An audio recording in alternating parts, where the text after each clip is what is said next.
Good afternoon, everyone. My name is Daniel Wasserman Soler, and I am the director of the Lumen Christi Institute. Thank you for joining us for this afternoon's event. The mission of the Lumen Christi Institute is to make the Catholic intellectual tradition a vital part of today's secular university. And another way of putting this is that we are interested in putting the secular university and the Catholic intellectual tradition into dialogue.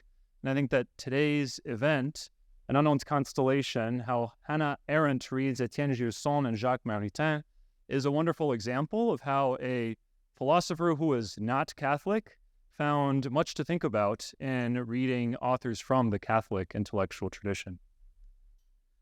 Tonight's event will be recorded, and I'd like to thank our co-sponsor, the Committee on Social Thought, who helped to make this event possible for us. If you like our events, I encourage you to visit our website and see some of our upcoming events. I thought I'd just mention a couple.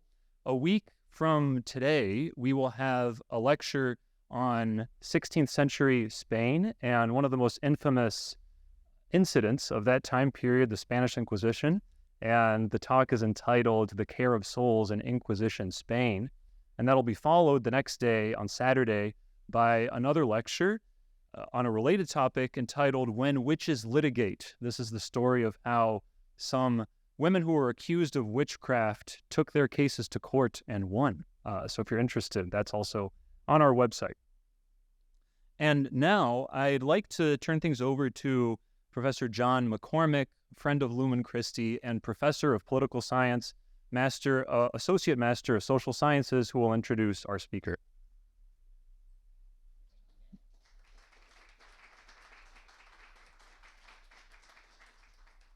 Thank you so much, Danny, and thank you all for joining us here today. It's an unbelievable pleasure to introduce Thomas Meyer, professor at the Ludwig Maximilian University at Munich, resident of Berlin, and friend of the University of Chicago. Professor Meyer is the author of two, in particular, astounding intellectual biographies. One, his first book, a intellectual biography of Ernst Cassirer, which should be translated into English, and most recently, a monumental intellectual biography of Hannah Arendt, which is published in German as of now, but will be coming out in English translation by Penguin very soon. 25, he told me, unfortunately, not 24. I first came to know Thomas many years ago, more years than we'd like to admit, and he had come well recommended by many friends and scholars that we have in common, but he introduced himself, and I asked him to sit in on a course I was teaching on the young Leo Strauss and Karl Schmitt in Weimar, and so Thomas sat in. And every class, Thomas would have some insight into some unacknowledged allusion in the text we were reading. He would say, Strauss is talking about Lessing here, and this obviously means that he's going in this direction, and there's something deeper here. Or, Schmitt is obviously referring to Dante here without mentioning him. And I said... And then there was a Xenophon early in the quarter, too. And then I said, Thomas, why don't you come sit in the front of the class, and we'll teach this course together. And so many years later, someone who is near and dear to this building, the social sciences building, David Nierenberg, who was once the dean of the social science. I'm talking about him like he's dead. He runs the Institute for Advanced Study at Princeton. He's fine. But he said about Thomas that he is the last liberal. And what he meant by that was nothing political, but he really meant he's the last humanist, and that he is the last of a generation of which Hannah Arendt and Leo Strauss and Karl Schmitt, for better or worse, belonged, a generation when to be educated meant to read and know everything. When I have several graduate students present today, and when they read those texts by Arendt or Schmidt or Strauss, that's what they come and tell me. How did they have the time to read everything?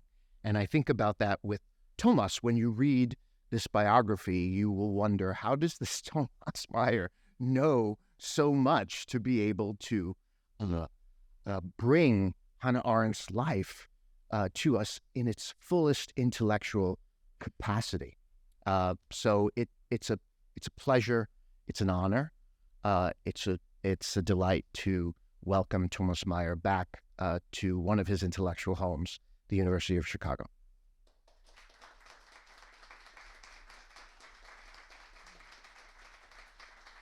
Please. Well, thank you very much, John. I think from this moment on, I only can blame myself that I failed to fulfill all what you said. I do hope that I'm not the last humanist. If I would be the last humanist, I would say then it's good that it will end, that it can end and it will end. I hope you will understand my German with an English accent.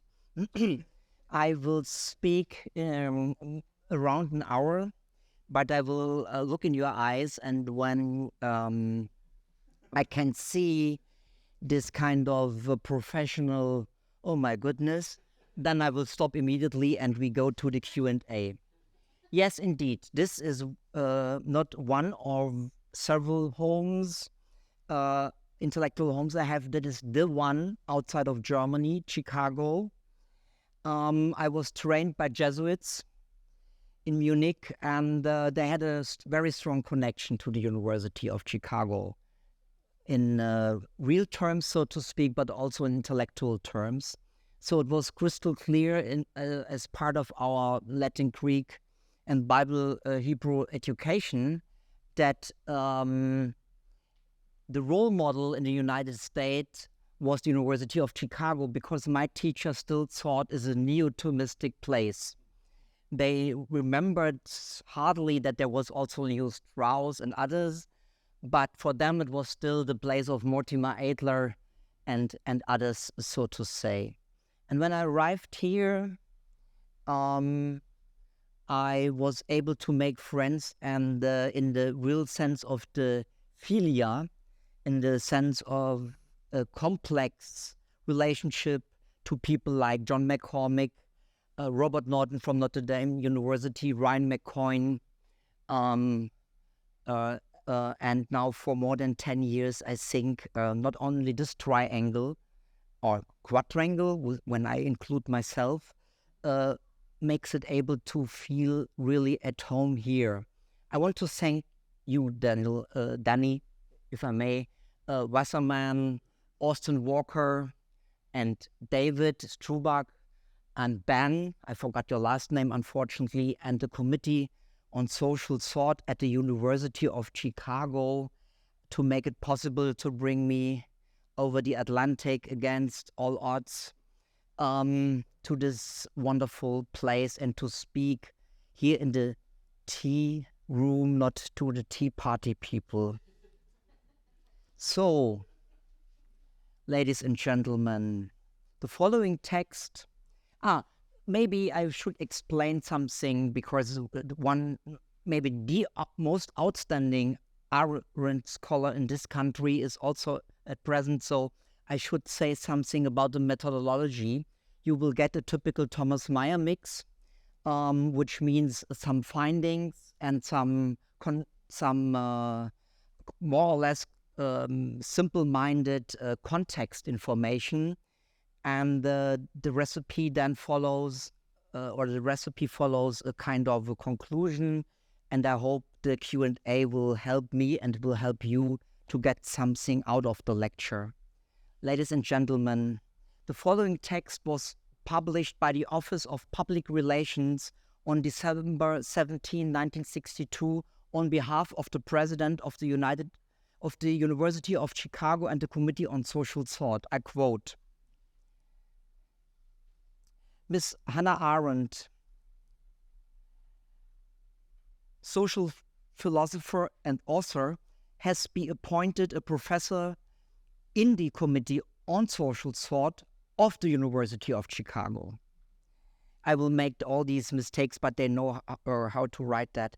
Miss Arendt will begin her teaching on the campus in the fall semester 1963, and present she is at the Institute for Advanced Studies, Wesleyan University, Middletown, Connecticut. Miss Arendt's appointment was announced by D.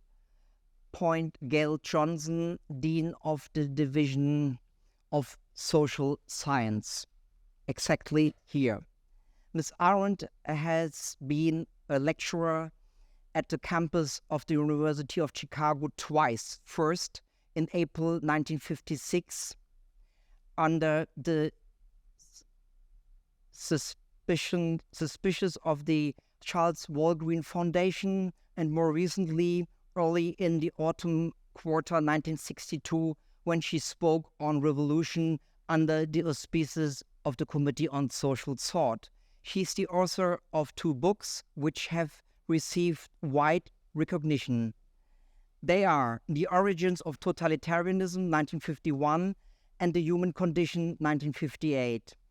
The first is a study of the conditions which lead to the emergence of the dictatorships of our time. They put it very nicely.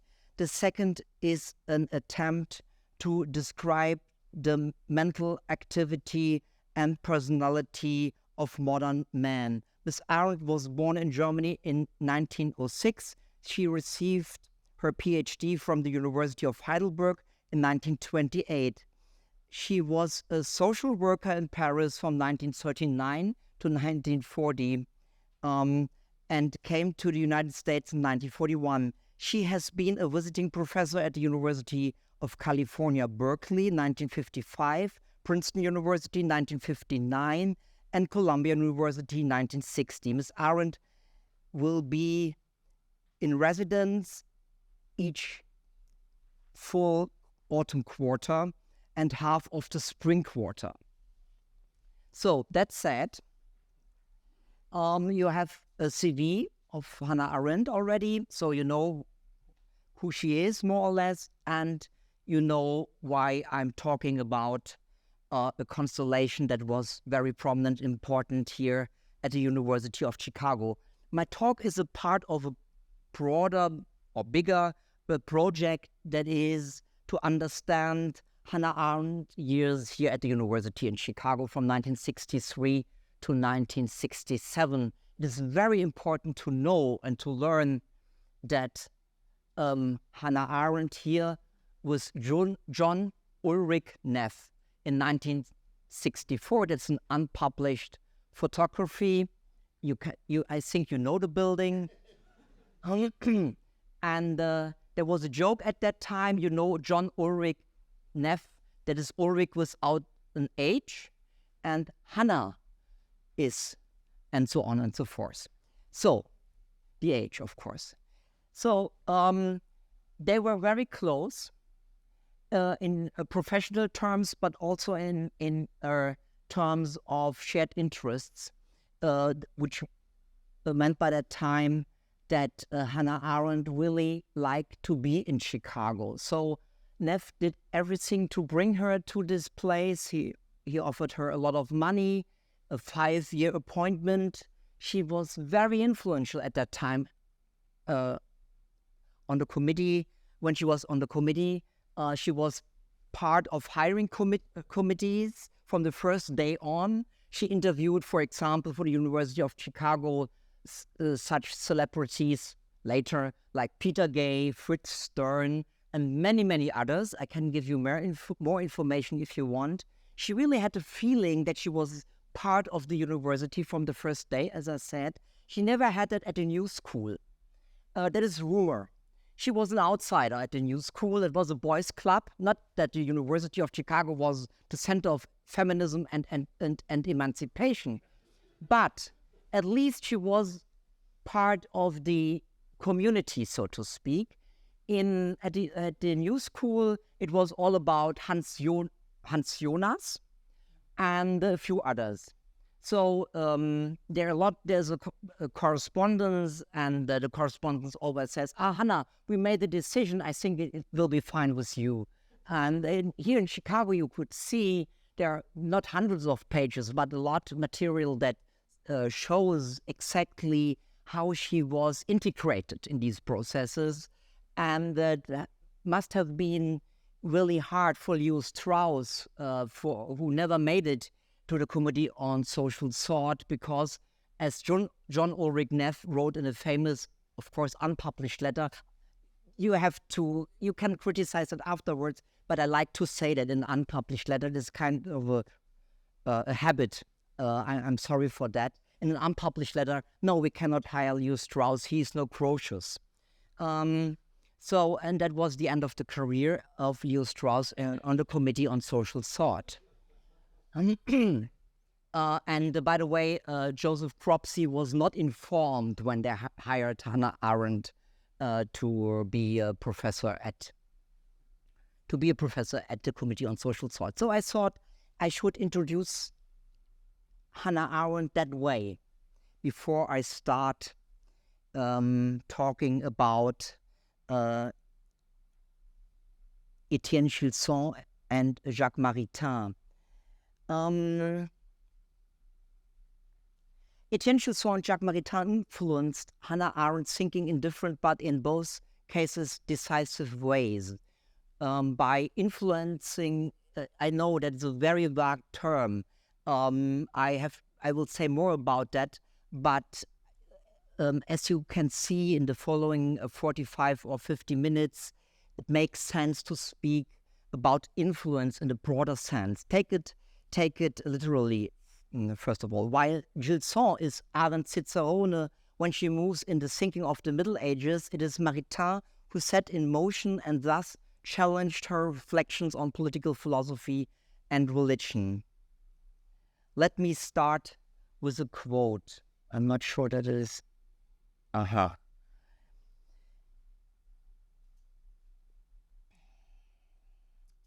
And in that common temporal task itself, the mutual good, will, and fellowship I have been discussing remain factors of primary importance. I say primary, I do not say sufficient, for the pacification of men. In this sphere of temporal and political life, the most suitable phrase is not the phrase love of charity, but rather civic friendship, which is a virtue of the natural order that must, however, be leavened by charity. And here we have from Hannah Arendt's personal library the copy of Jacques Maritain's article about the neighbor. And here she annotated or marked in margins civic friendship. These lines from Maritain's collection, Ransoming the Time, which was published in translation in English 1941. The Russian Jewish philosopher and political theorist Waldemar Gurian, and now here I speak to our colleagues from the Notre Dame University, who converted to Catholic faith in Germany at the age of 10, brought Arendt's attention to this book. He, who was at least as Francophile as Arendt, corresponded in every respect to the well-known formulas avoir un appétit pantagruélique and un repas gargantuesque, a real Rabelaisian figure. Gurian's proverbial appetite also referred to literature and other things. As the founder and head of the famous journal Review of Politics, in addition to reading, he always had an eye on potential reviewers.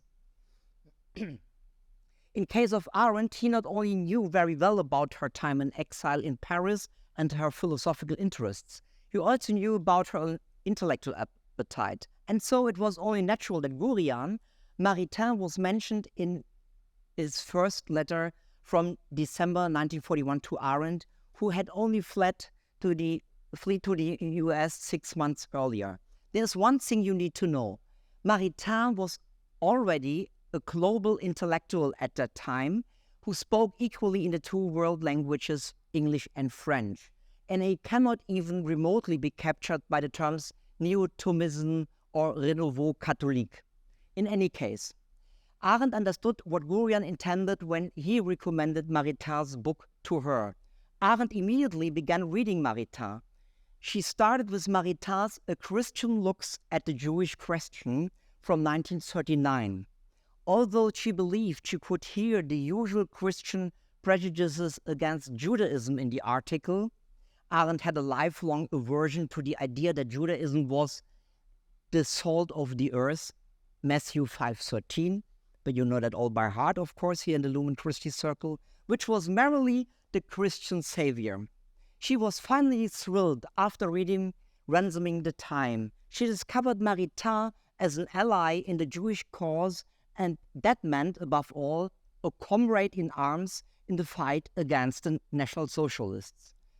Arendt wouldn't be Arendt if she hadn't explicitly allied the political with the philosophical, a combination that Maritain had even specified in this case.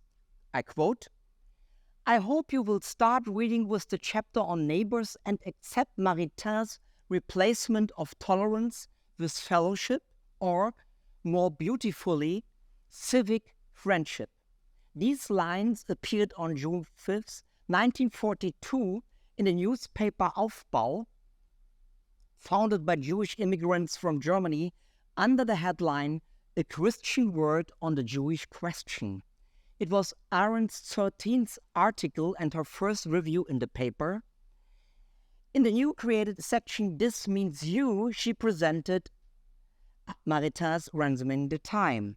I would like to analyze the quote in a little more detail below. Arendt was already extremely skeptical about concepts such as tolerance and, closely related to it, charity. As early as 1935, she wrote in the Journal Juif in Paris, "Of course, we do not question the goodwill and genuine help of any great benefactors, but charity is not solidarity. It only helps isolated individuals. It never acts according to an overall plan. Therefore, it is ultimately ineffective. Charity divides a people into those who give and those who receive.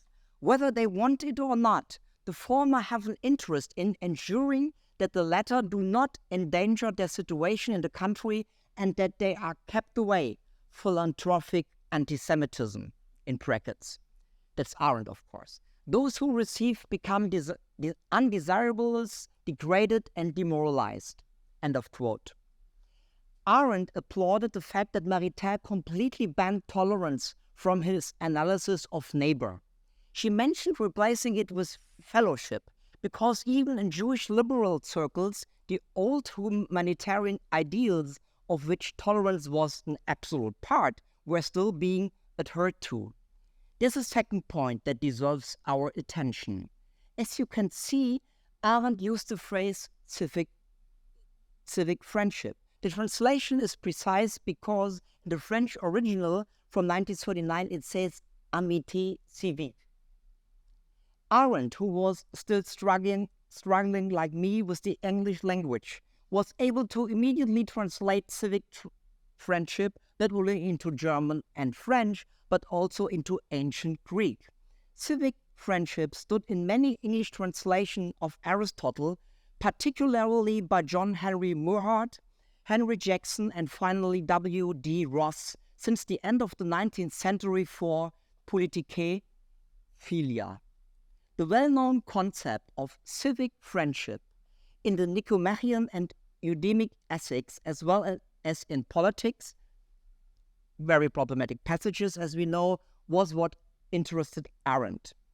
In The Human Condition, and at the end of paragraph 33, she writes, "Yet what love is in its own narrowly circumscribed sphere, respect is in the larger domain of human affairs. Respect, not unlike the Aristotelian philia politicae." It's very interesting. I mean, there are two different books. The Human Condition is not the Vita Activa in German, where when you study seriously Arendt, you unfortunately, it's not my decision. You have the English on the left or on the right, it depends on you, and the German, not version, the German book. It happens not by accident that we have the Politicae Filia in the human condition written in Latin. In German, we have it, of course, in Greek letters. It says something about how she addressed the different audiences. And that is only a minor difference, so to speak. There are different books also in terms of explaining Plato, Aristotle, and enlarging, so to speak, the ancient dimension of what she has to say. When you, people nowadays like statistics, so if you compare the human condition with the Vita Activa, I would say all in all, 30 to 35% of the two books are different from each other, at least. So, I repeat, respect, not unlike the Aristotelian Filia Politicae, is a kind of friendship. The German version, Vita Activa, is more precise. There she speaks about politische Freundschaft. And if you that retranslate into English, you have the civic friendship. It's not the political friendship. That's something completely different. Without intimacy and without closeness, it is a regard for the person from the distance which the space of the world puts between us, and this regard is independent of qualities which we may admire or of achievements which we may highly esteem. I cut here the very long quote. So you see that how this reading, not by chance, but by the offer from Waldemar Gurian, plopped for the first time or appeared for the first time in a newspaper article. And years later, you have this idea of civic friendship as part of one of Arendt's major concepts, the concept of friendship. The Aristotelian, to be more precise, the Aristotelian concept of friendship.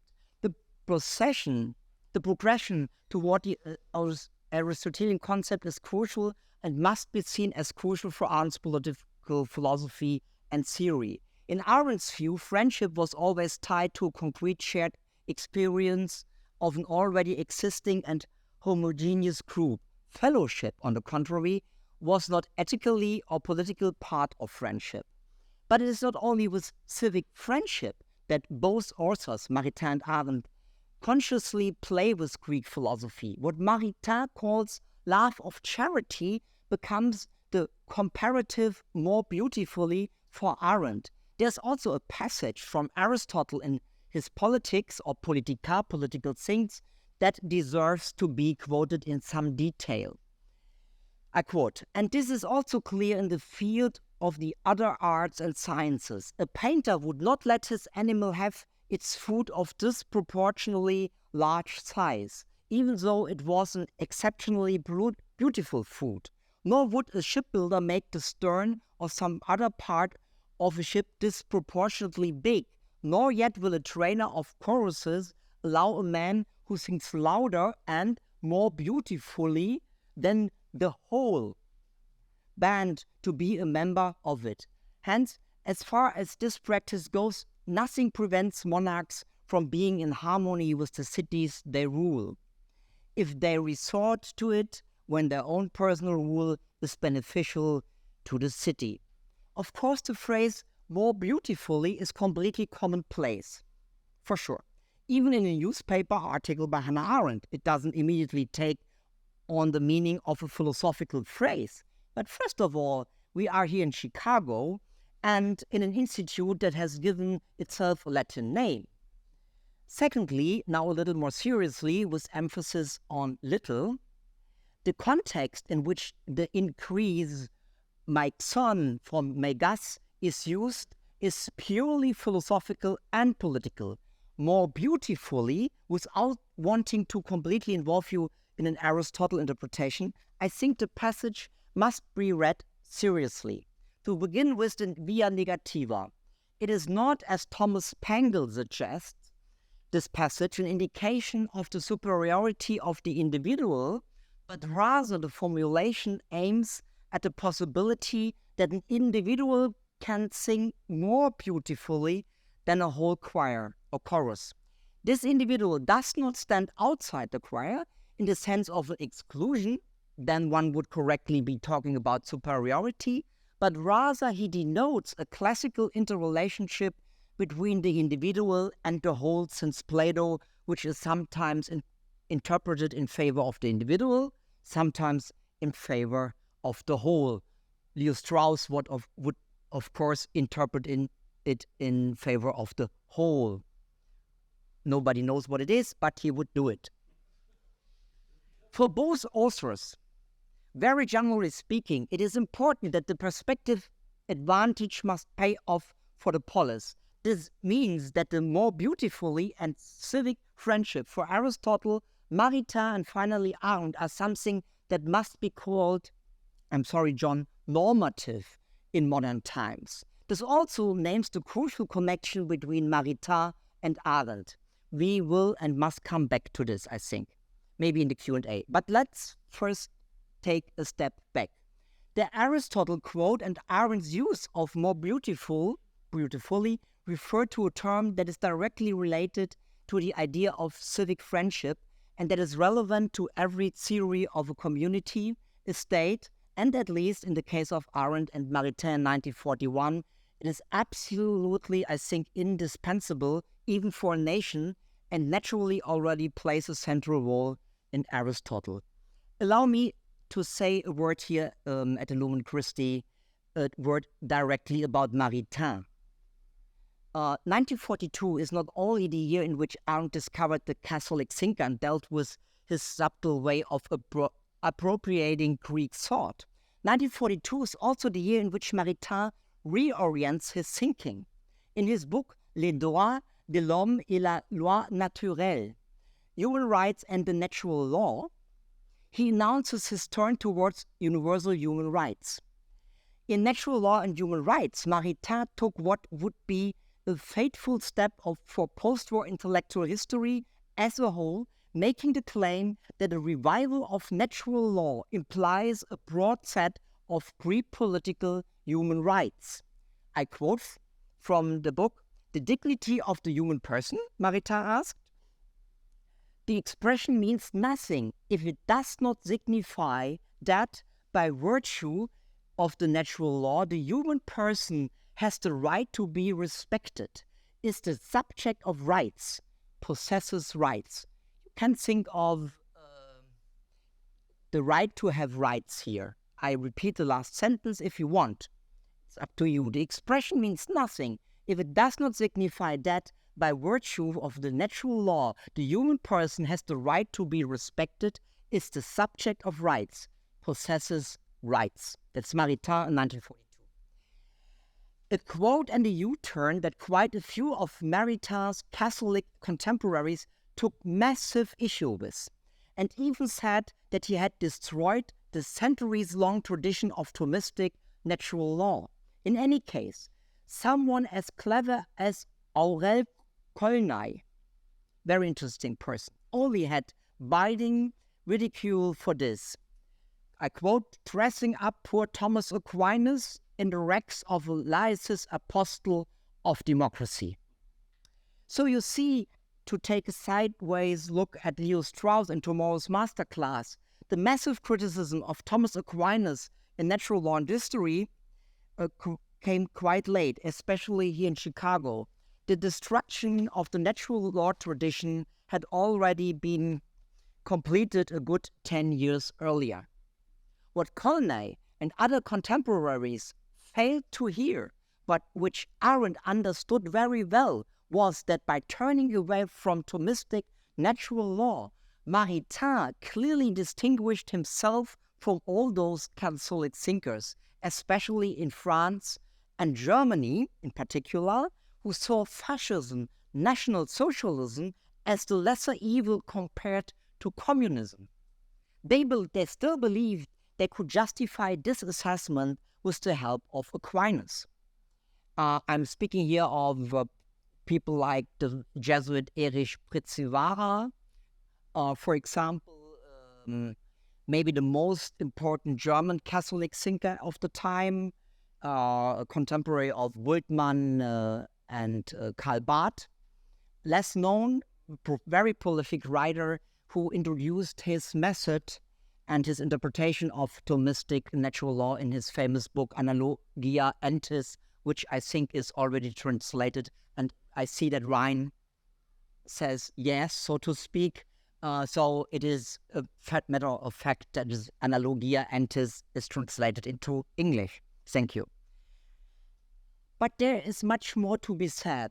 Arendt believed that in Maritain she had read someone who not only, like many years later by herself, away with the questionable tradition of contemporary political thought, to quote one of Arendt's book titles, but who, as the article about the neighbors clearly shows, can see the decisive break in modern history in the concentration camps. This is exactly what requires new thinking, according to Arendt. And I think Arendt may have significantly strengthened Arendt in this insight, which was central to her. I will leave it at that for the time being. Oh my goodness. Arendt, Maritain, religion. You hear my voice, you understand my English, so good. So far, so good. In a total of four, that is, by the way, the original invitation card from 1939 I found accidentally somewhere in Paris for the presentation of Maritain's article, A Christian on the Jewish Question. And this is Maurice Mandel, by the way. Yeah, it's very nice to have that. From 1939, this invitation card. So, this is a letter that is not that important. So, letters are not that important. I talked about it. Arendt, Maritain, religion. In a total of 4 consecutive issues, from February to the May-June 1950 double issue, the Partisan Review printed answers to questions from the editorial team, which is brought together in the issues under the title Religion and the Intellectuals. In the same year, you can read it a little bit, in the same year the total of 29 articles were printed in alphabetical order as the 3rd issue of the magazine series, including the questions and the introduction. It's hard to find this thing. The questions, which are divided into 5 points, there are actually more, are sometimes complex. It's too comprehensively obvious that they were never reprinted, and Arendt's answers are left hanging in the air.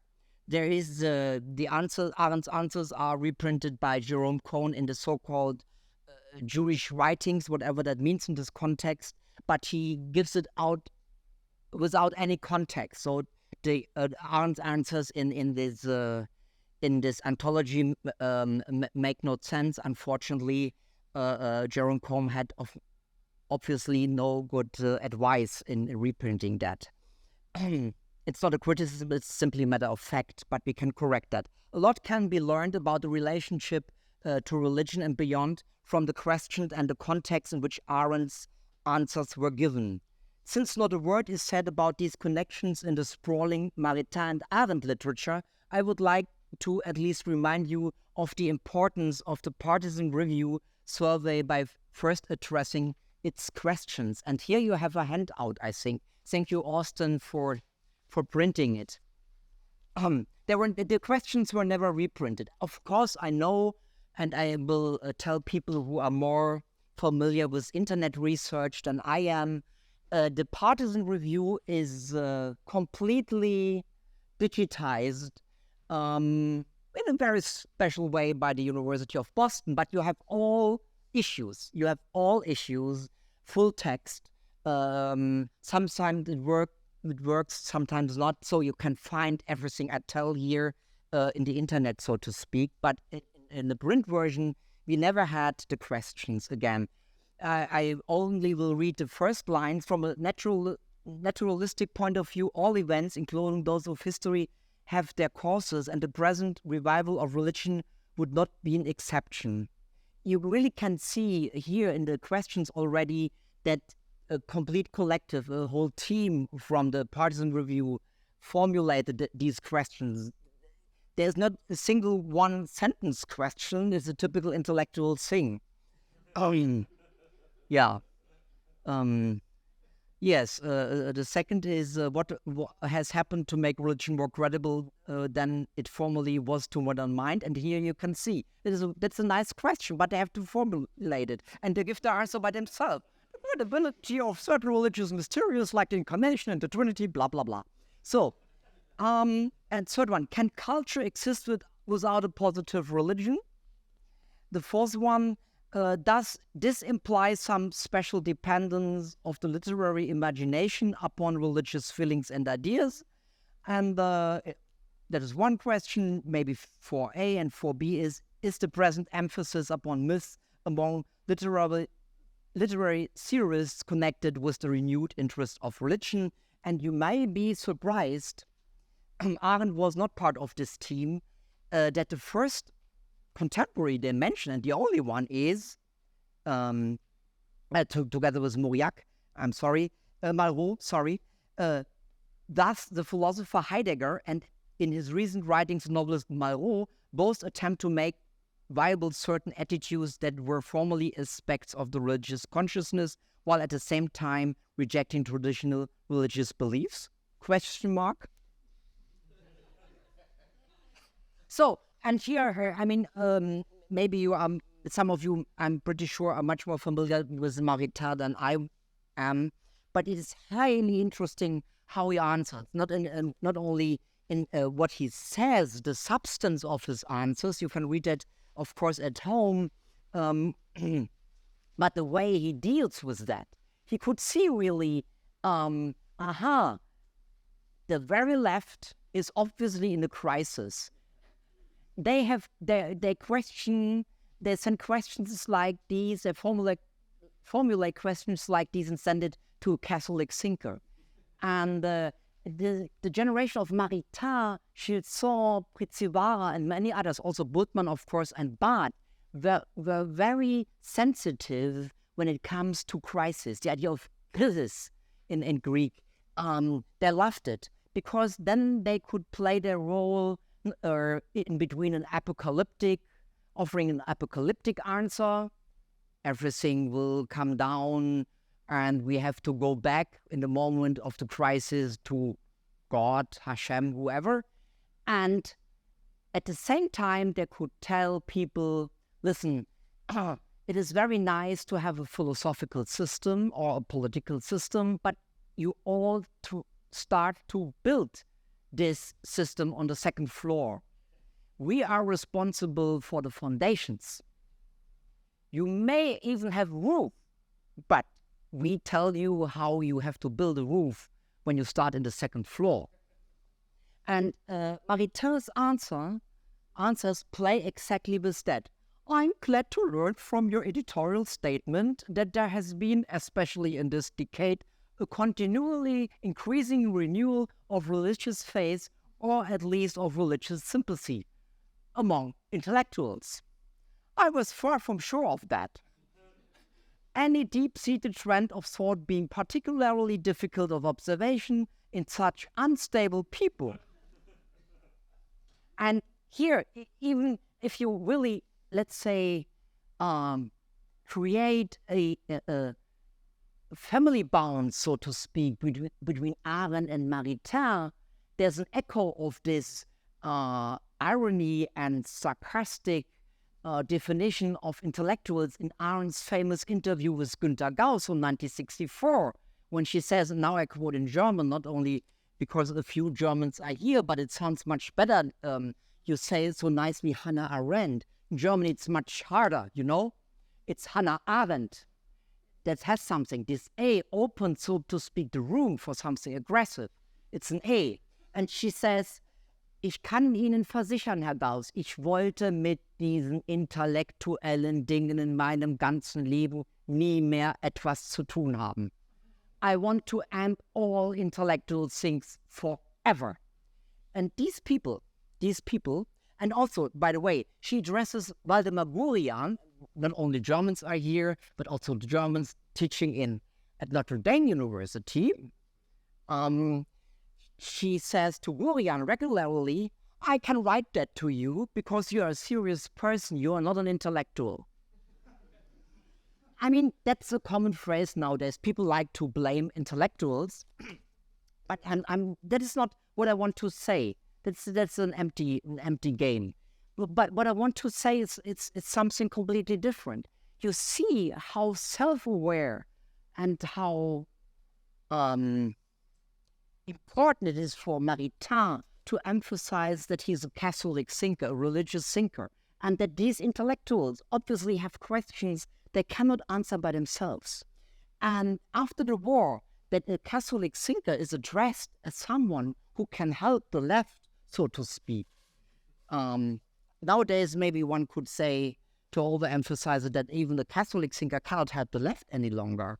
But in those days, they were aware that Jacques Maritain, obviously, and look at the names here, Clement Greenberg, very leftist, Sidney Hook, a communist, maybe, Irving Howe, Alfred Kazan, they played with positions, of course, and not to speak about Philip Roth, who liked that his books were written by Susan Sontag, and at the end we have Paul Tillich, a famous socialist, but not only a religious socialist, as he would say, a kairos socialist. It's the moment which is important for socialism. So this is the context, so to say, in which this symposium on religion and the intellectuals plays. And what Maritain is doing in a very interesting way is to formulate in a nutshell his philosophy of religion by taking the partisan review people seriously. I think you can read that, as I said, at home. There are very nice phrases in it. He speaks about Frederick II of Prussia. He speaks about literature, and he even speaks about truth. This completely forgotten constellation, religion and the intellectuals, and, so to speak, Hannah Arendt and Monsieur Maritain, so to speak, on the same page, I thought could be of interest for you here at the University of Chicago and at Notre Dame University. How do Hannah Arendt's answers relate to these general summaries here? Two main strategies can be recognized in Arendt's replies. On the one hand, she destroys the assumptions that underlie the questions.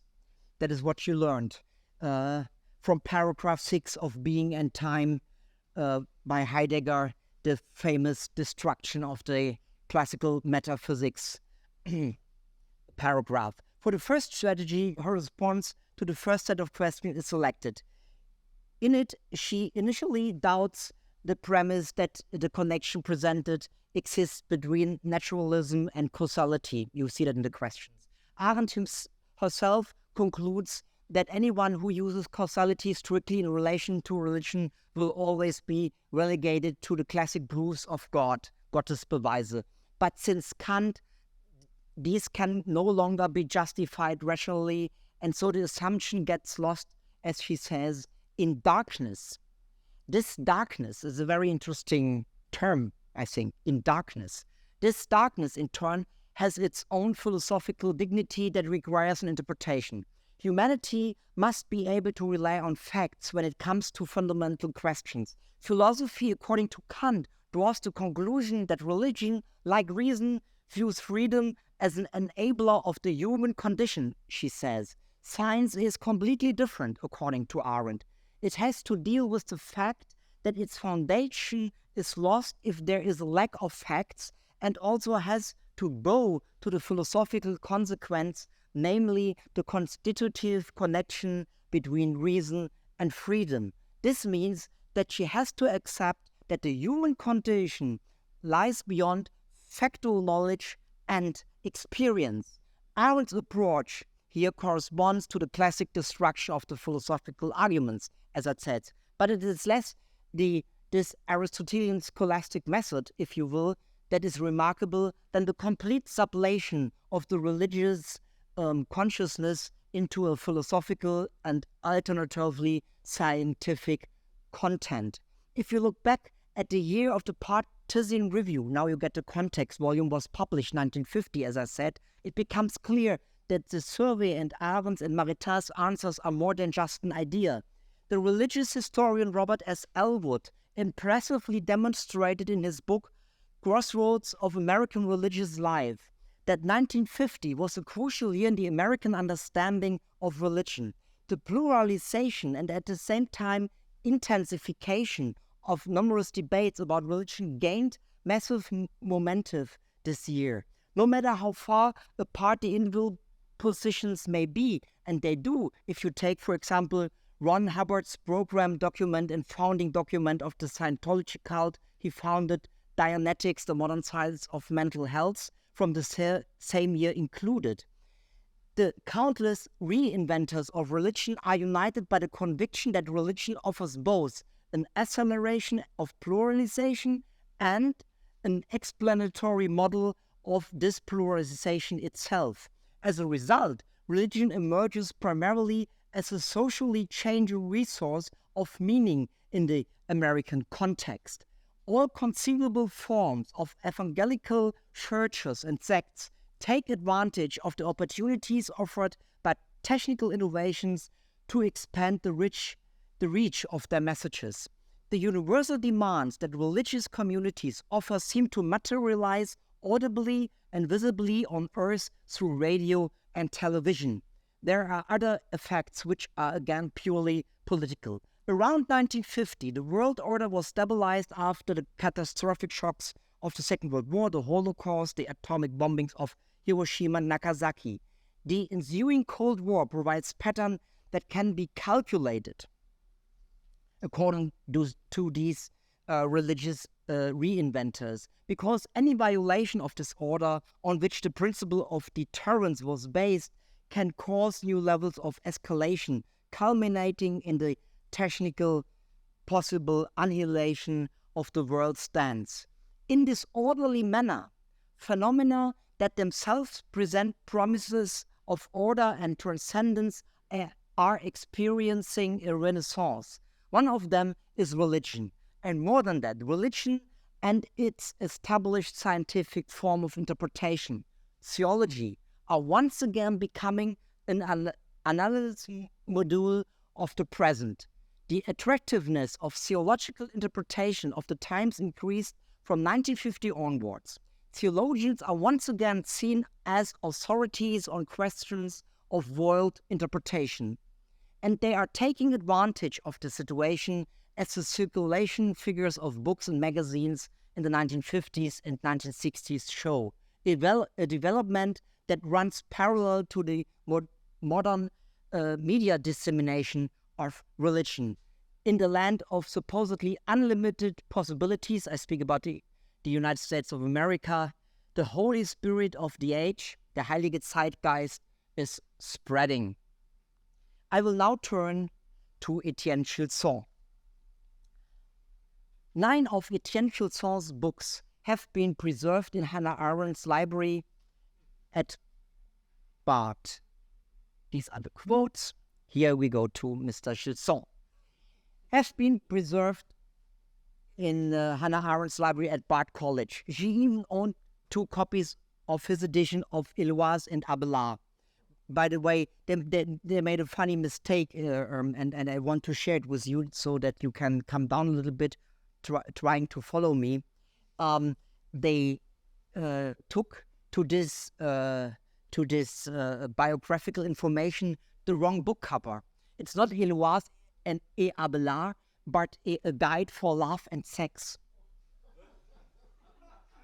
You see, that's the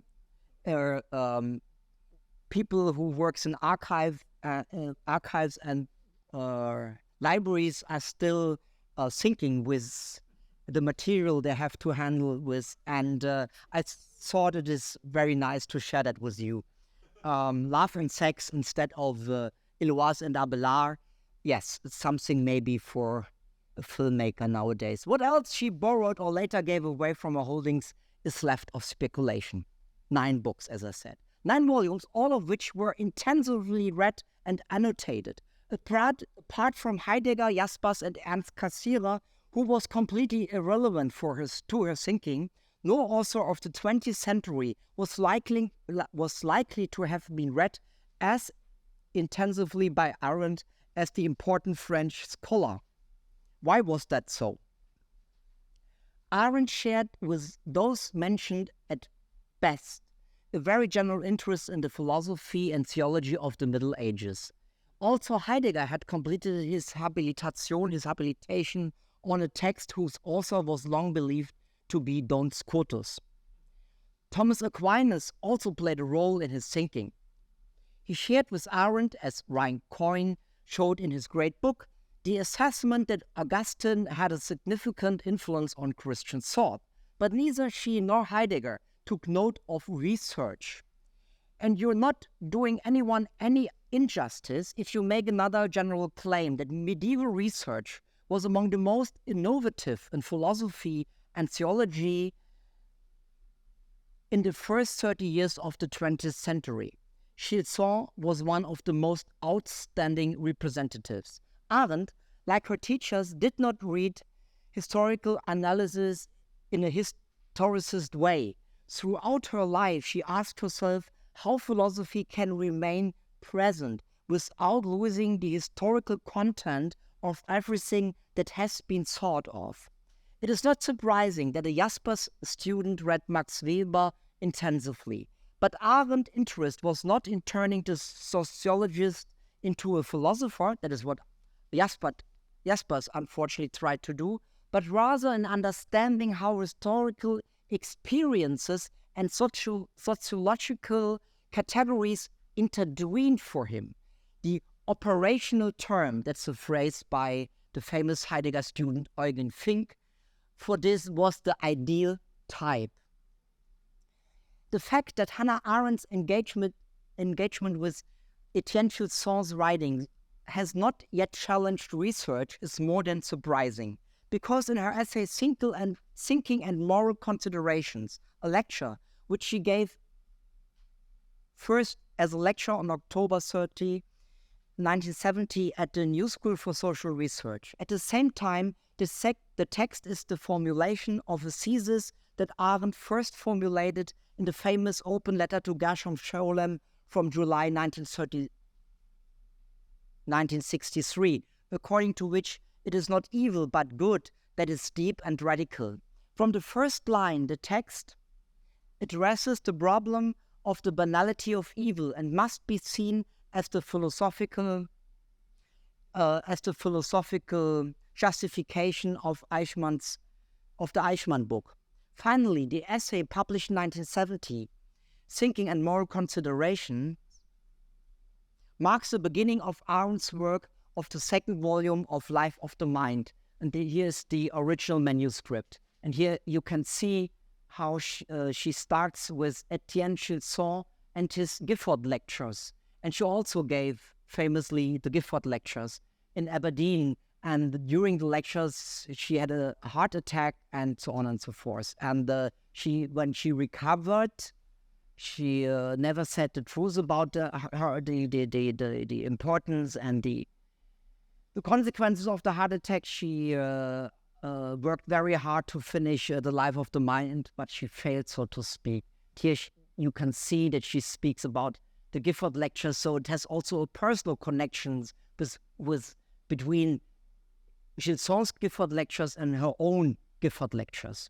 It is usual to address former speakers when you are invited to give a famous lecture series, and she chose Gilson.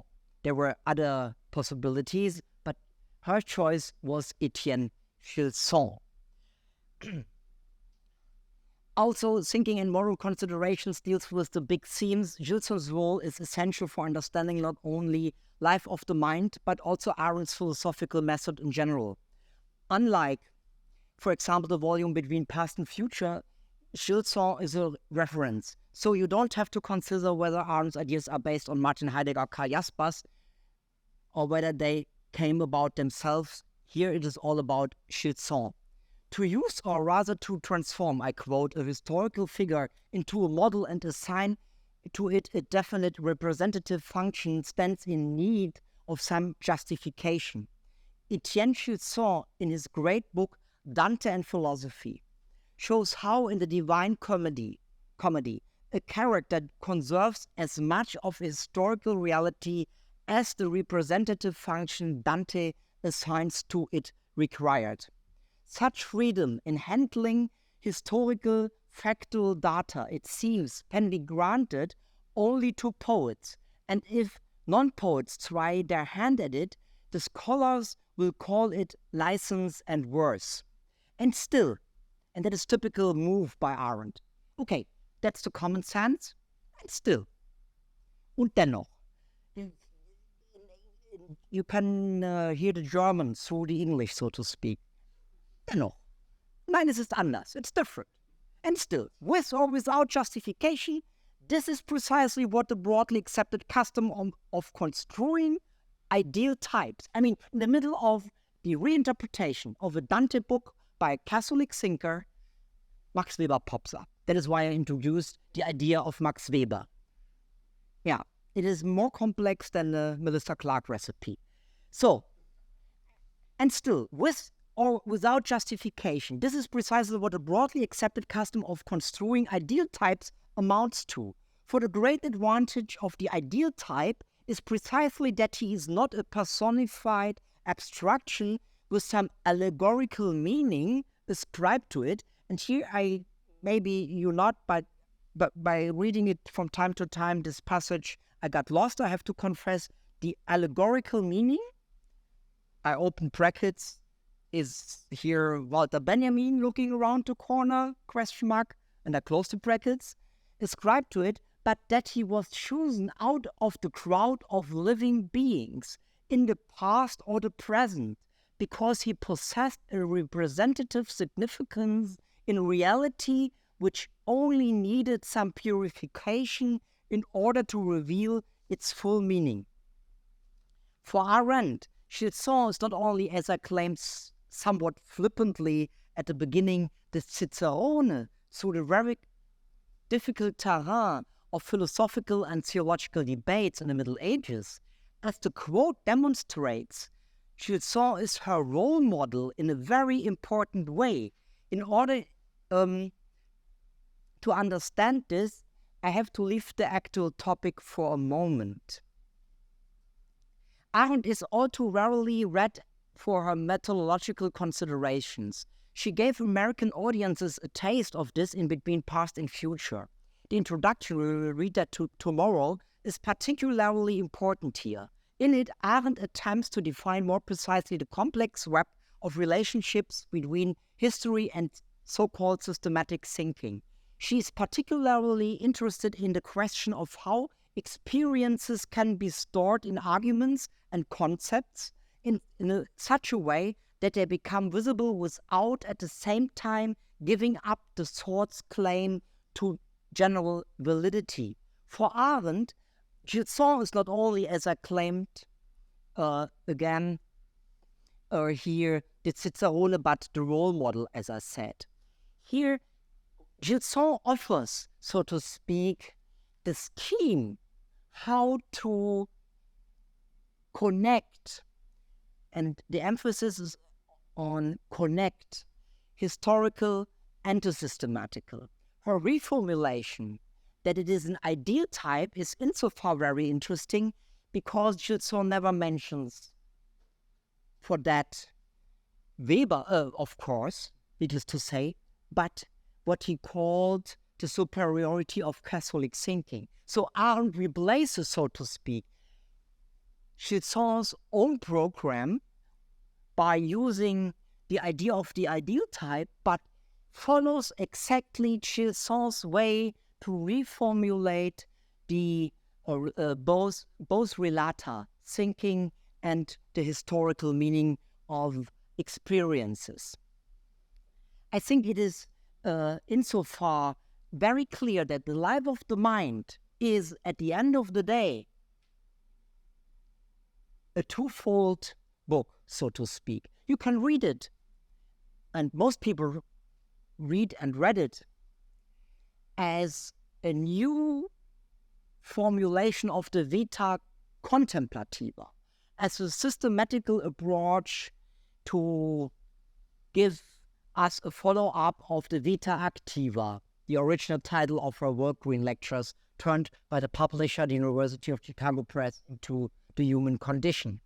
And at the same time, you can read it, so to speak, as what we call in German an Auseinandersetzung, a discussion with Etienne Gilson. If you put the Gilson passages together, in particular the one on Augustine, Duns Scotus, and Aquinas, you really can have a real starting point, and not only a starting point, but also a target, an end point through this, how should I say, kind of Gebirge, these mountains, this structure, which is a fragment, a big fragment, and is not finished. But Gilson here, and is not flippantly expressed yet, is the Cicerone through exactly this book. So, to end with the Gilson section, Life of the Mind is a book about Etienne Gilson. For Arendt,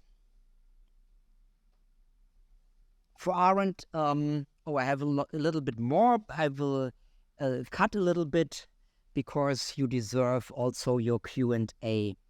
But I have something spicy here, so I think I should present it.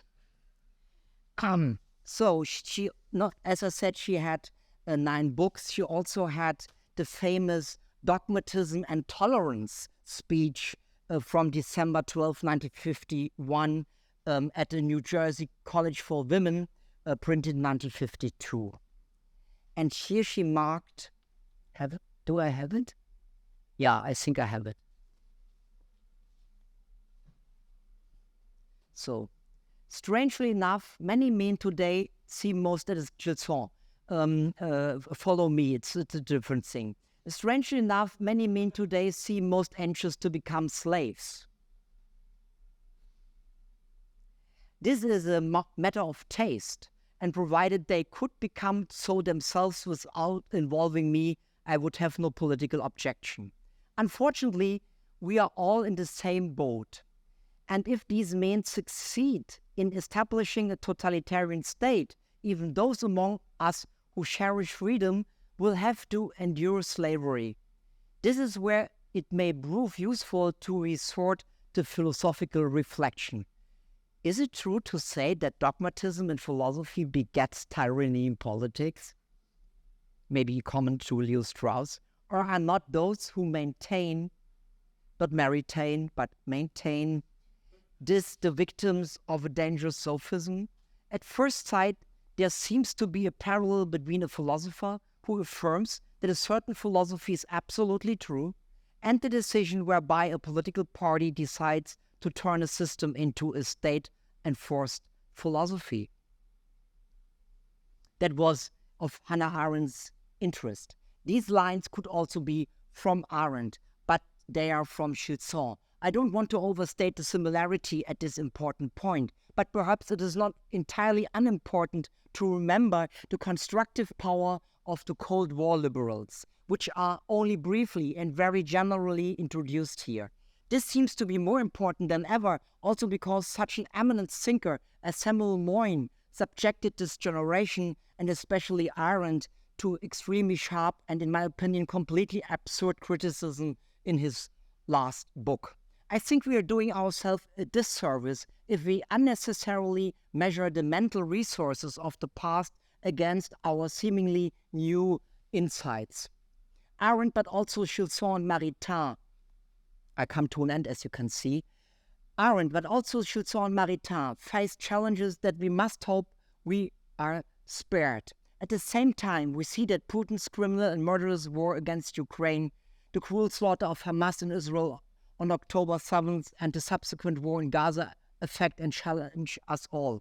in order to be able to meet these challenges, we have to gather our strengths. I imagine that my three heroes today are part of the solution we are looking for, not part of the problem. I thank you very much for following so generously my modest reflection on how to deal with the unknown constellation, the thinking of Hannah Arendt, Etienne, Gilson and Maritain in the future. Thank you so much.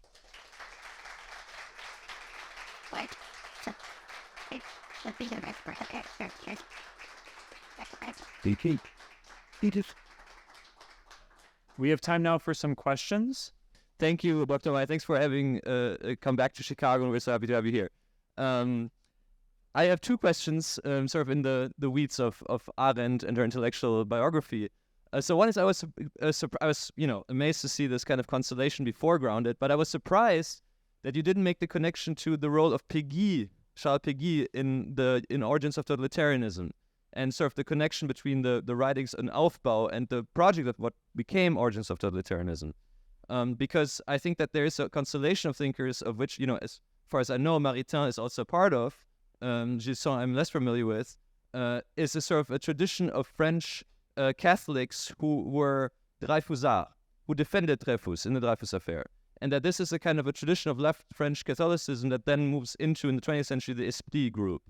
And so I would just like to ask you to reflect a little bit more with us about how sort of Arendt's reading of these Dreyfusard Catholics in her reading of the Dreyfus affair then, connects her to these 20th century debates. Mm-hmm. So that's the first question. The second question is that if you could briefly maybe say a few words about the one place where Arendt, most explicitly, I think, talks about the Catholic Church, which is a text that I was also surprised that you didn't bring up, which is her essay on John the 23rd in Men in Dark Times, which has the subtitle, A Christian on the Throne of St. Peter.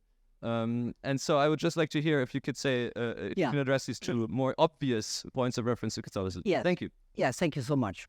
I'm here at the University of Chicago, and I take you absolutely seriously. That are not only important questions, but it is not only fair, it is important that you ask why I was silent about that. I was, it is sometimes more important to be silent about something than to speak about it.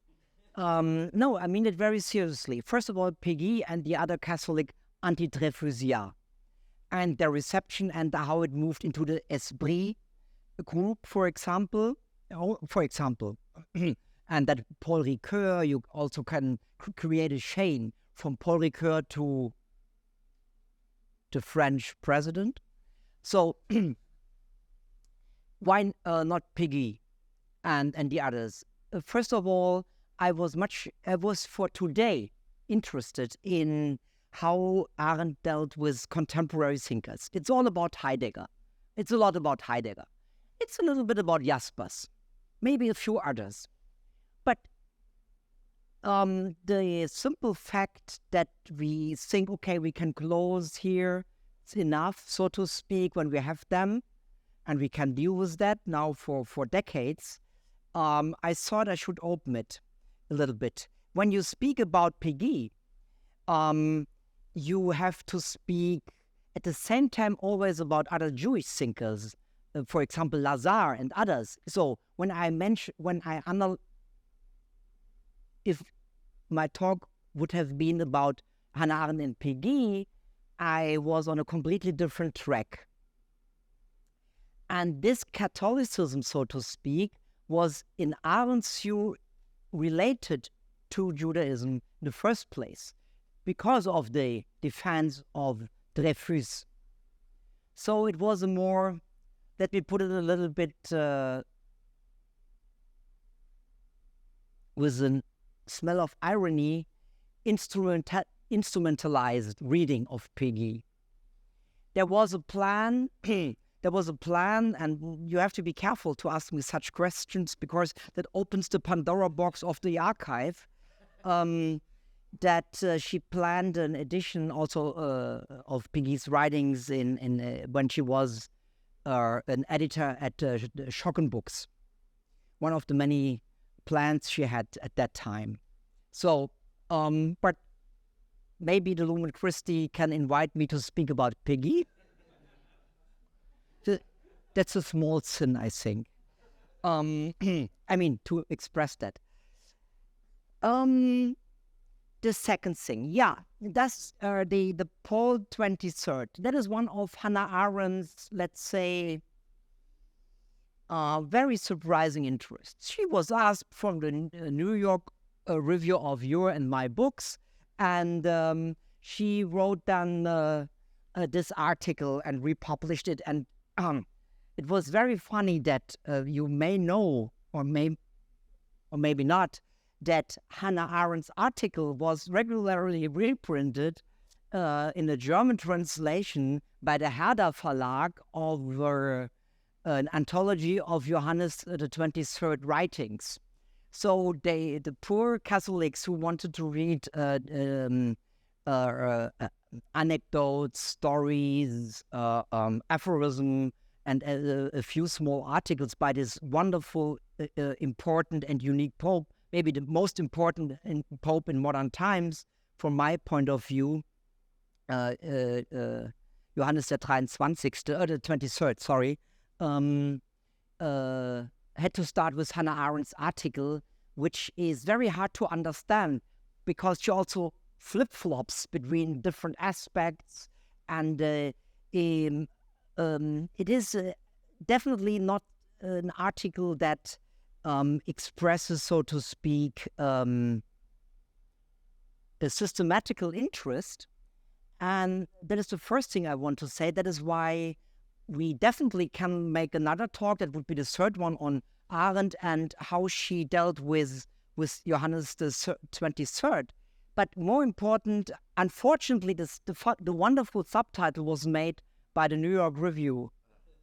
So it was not Arendt's idea at all, but the editor had a sense not only of humor, but had a sense of the systematical interest. That now, maybe, for the first time, there's a real question on the throne of Petrus. A real stone, so to speak. A really hard guy that fought against fascism, National Socialism, and also against communism, which means totalitarianism. Insofar, he was one of the exceptions in history, and that always interested Arendt. So that would be the second answer. But it would be fair, of course. I didn't say, I hope I was careful enough, that I want to speak of Arendt's relation to Catholicism. Then we had to talk also about other people, but about the fact that she allowed, so to speak, in quotation marks, people always make like this. I thought it is maybe an illness, but it is quotation marks. So that she had an interest in Gilson, and one can also say it's a kind of a conversion.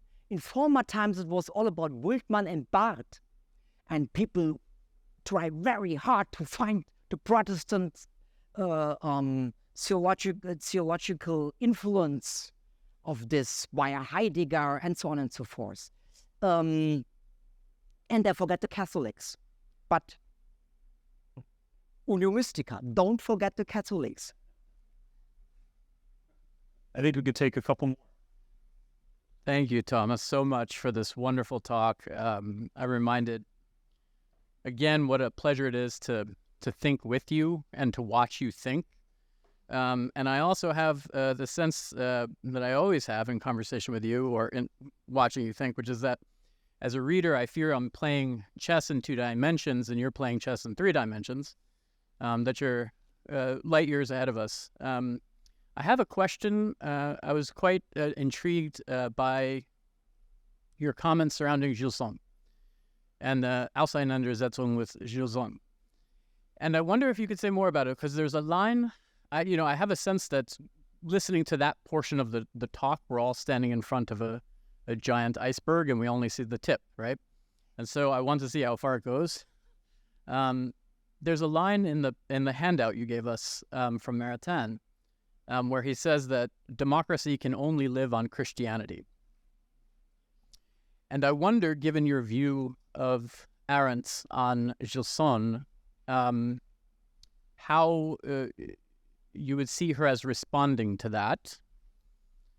To what extent you see this conversation, this hidden conversation with Gilson, as significant for her view about the relationship between democracy and religion, if not democracy and Christianity. Yeah. Thank you so much, Ryan, for your very generous words and for your question. That is a very, very careful commentary, and it brings me to the point that I have to confess something. Of course, I tried to make this constellation as attractive as possible, but when you do so, you have to put some arguments aside. What I did was not to go to the, as I announced originally, I have to say, to the Man and the State lectures by Maritain, also Walgreen lectures, the year before, 4 years before Arendt in 49. 7 years earlier. And her hesitation to reject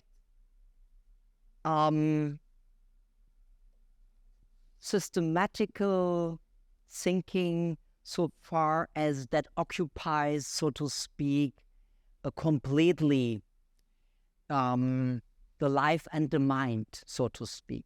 What I mean is that she ignored more or less. There are a few lines where she criticized Maritain for his Catholic thinking, and that democracy can only survive in the modus of Catholicism.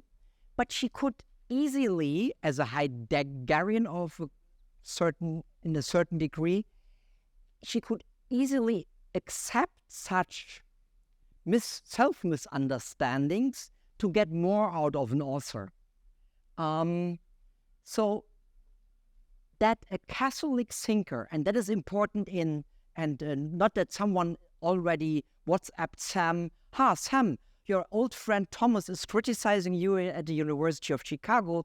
What Sam did in his book on Catholic thinkers in 2015, in his wonderful Maritain chapter, is to outline the differences between the early, one could also say, semi-fascist, Mussolini attracted Maritain, and his step-by-step self-democratization, so to speak. And she took that very seriously. Here is someone. And you also can say that maybe about Arendt's interpretation of Heidegger, that he freed himself, so to speak. And because of that, she could look through, so to speak, the Catholic impact, so the Roma locuta causa finita aspect of his thinking. And by doing that, she discovered an ally, as I tried to say. Now, Gilson. It would be very, very interesting project to compare Arendt's, Strauss's, and Gilson's solution of the relationship between philosophy and the revelation. And we know also that Gilson wrote a book about that, Reason and Revelation. So, that said, that Arendt refers to Gilson and Maritain in the most crucial and most problematic, but also on the most important points in philosophical and theological thinking, and not using Heidegger or Jaspers. Philosophie der Offenbarung would have been, philosophy of revelation would have been alternative, but she disliked, disliked Jaspers' books very much from 62, 800 pages.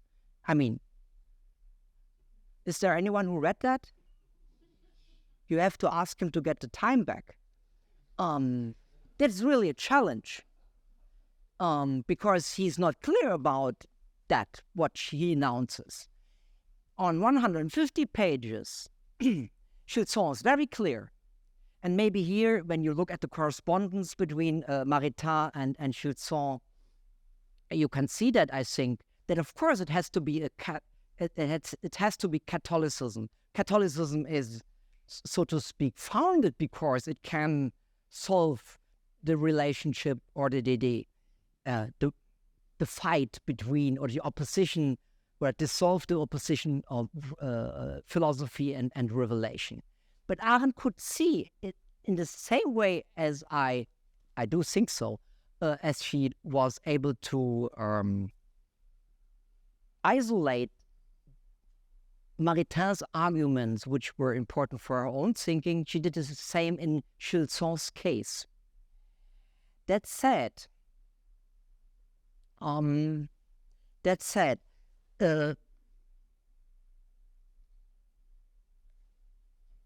Life of the Mind, I think, the Gilsonian reading would be, or is the most obvious and important when she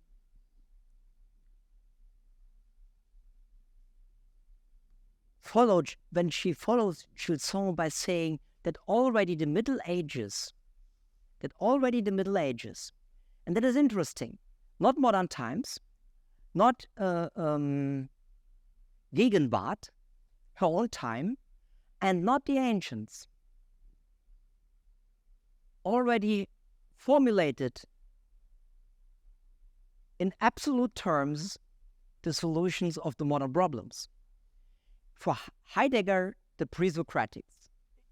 If so, after that, the so-called thinking, der andere Anfang, the different beginning, the other beginning. In Arendt's case, it is very surprising to me, maybe it's her love for Augustine, that she moved to the Middle Ages to see how they dealt with that. She was not familiar at all. She was not prepared, so to speak. I mean, she read Latin, of course. I mean, it's the Deutsche Humanistische Gymnasium speaks for itself, yeah? So that is easy. But she even did not read Thomas Aquinas' Summa in the edition of the Summa, but in Zusammenfassung, summaries written by Jesuits in the late 19th, early 20th century. But it was really, really about the Middle Ages. It seems to be that there is a kind of nostalgia here that she shared with Gilson. And she shared this nostalgia with Gilson because she thought that Gilson brought out and described and analyzed in the most sufficient way these thoughts as contemporary thoughts. And that she, so to speak, translates that into her own scheme of terms. All right. Thank you, Professor Meyer.